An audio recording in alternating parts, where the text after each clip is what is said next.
Hello बच्चों, welcome to my YouTube channel easy maths. तो आज हम सीखेंगे पूर्णांकों का योग और घटाव। पूर्णांक क्या होते हैं, सबसे पहले हम ये जानते हैं। पूर्णांक होते हैं बच्चों, आज तक आप लोगों ने पढ़ा होगा, नंबर संख्याएं पढ़ी होंगी 0, 1, 2, 3। तो ये जो 0 है ये आपका जो है इसमें नहीं आता, मतलब इसमें पूर्ण संख्याओं में आता है। और 1, 2, 3 ये आपकी पॉजिटिव यानी कि धन संख्याएं होती हैं। ठीक है, अब अगर हम इनमें 0 में और धन संख्याओं में -1 यानी कि नेगेटिव संख्याएं भी जोड़ देते हैं, -1, -2, -3, तो ये सभी मिलके जो है पूर्णांक यानी कि इंटीजर्स बन जाते हैं।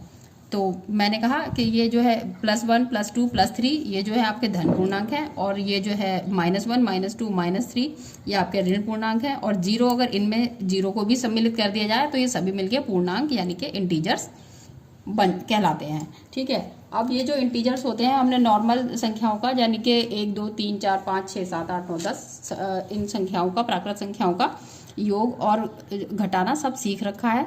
लेकिन अगर हमारी ये भी संख्याएं शामिल हो जाएं और उनको जोड़ना हो और उनको घटाना हो तो कैसे करेंगे, ये आज हम सीखेंगे। ठीक है, सीखेंगे। तो देखिए मैंने कुछ सवाल लिखे हुए हैं, ये इनको अभी हम हल करेंगे। उससे पहले इन सवालों को हल करने के लिए सबसे पहले कुछ नियम होते हैं इन चिन्हों के, उनको हम देख लेते हैं। वो नियम क्या होते हैं कि अगर प्लस और प्लस है तो उस प्लस और प्लस को जो रिजल्ट होगा वो प्लस ही होगा।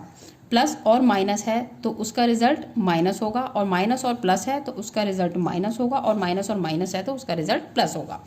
तो अब इसको कैसे लागू करेंगे वो हम अभी इन सवालों में देखेंगे। तो आप ये ध्यान रखिएगा कि अगर सवाल समान चिन्ह है तो प्लस हो जाएगा, देखिए प्लस और प्लस प्लस और माइनस प्लस।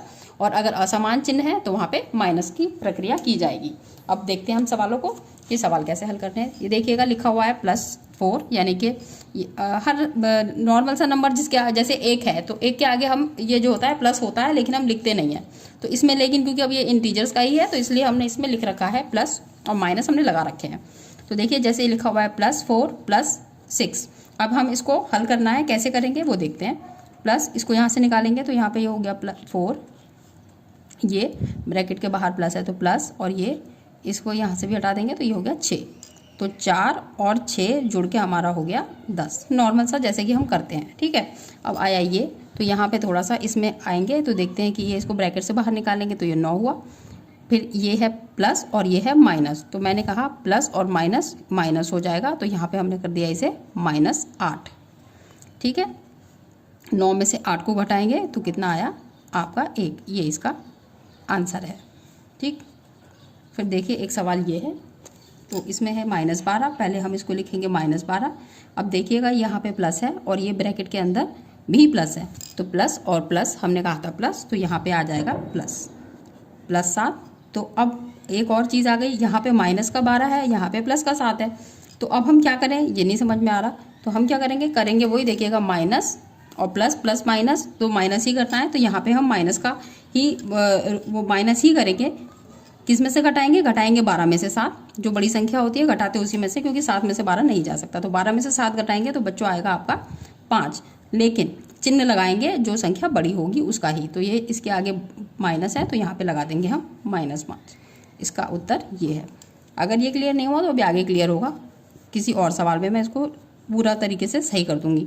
अब देखिएगा ये है, इसको लिखते हैं, तो इसको लिखेंगे -4, ये प्लस प्लस तो ये +6, फिर यहाँ पे देखिए ये प्लस का 6 और ये -4, तो आप अगर इसको लिखना चाहें तो आप इसको 6 - 4 भी लिख सकते हैं। तो 6 - 4 लिखेंगे तो आपका 2, वैसे ही आंसर आ गया जैसे आप घटाते हैं। कन्फ्यूज होने की कोई ज़रूरत नहीं है सवालों को। तो बच्चों ये देखिए एक सवाल ये आया आपका, इसमें हमने ये 4 ब्रैकेट से बाहर निकाला 4, फिर यहाँ पे मैंने क्या बताया, इसको सॉल्व करेंगे तो माइनस और प्लस आपका माइनस हो जाएगा, माइनस और ये हुआ आपका 2। तो यहाँ पे भी आपका ये ईजी हो गया, 4 में से 2 गया तो यहाँ पे आ गया आपका 2, ये आंसर। ठीक है, अब इस वाले सवाल को देखते हैं। इसमें क्या है, ये -5 और माइनस माइनस माइनस माइनस मैंने कहा था प्लस, तो यहाँ पे हो जाएगा ये प्लस और ये 3। तो अब देखिए यहाँ पे फिर से वही बात है कि यहाँ -5 को जोड़ना है 3 में, तो हम ये नहीं कर पाएंगे। तो हमें क्या करना होगा, माइनस और प्लस माइनस ही होगा। तो 5 में से हम 3 को घटाएंगे, आएगा 2, और चिन्ह लगाने के लिए हम ये वाला चिन्ह लगाएंगे क्योंकि 5 बड़ा है, तो इसलिए इसका आंसर होगा -2। तो ये और ये सवाल आपके एक तरीके से हैं, और एक सवाल और इसको देख लेते हैं ताकि आपकी जो भी कन्फ्यूजन होगी वो क्लियर हो जाए।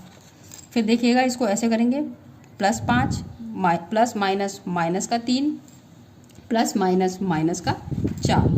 ठीक है, तो 5 चौबी प्लस का है तो इसको ऐसे ही लिखेंगे। ये माइनस और माइनस को प्लस कर देते हैं हम, लेकिन करेंगे क्या, प्लस तो करेंगे मगर चिन्ह माइनस का ही आएगा बच्चों।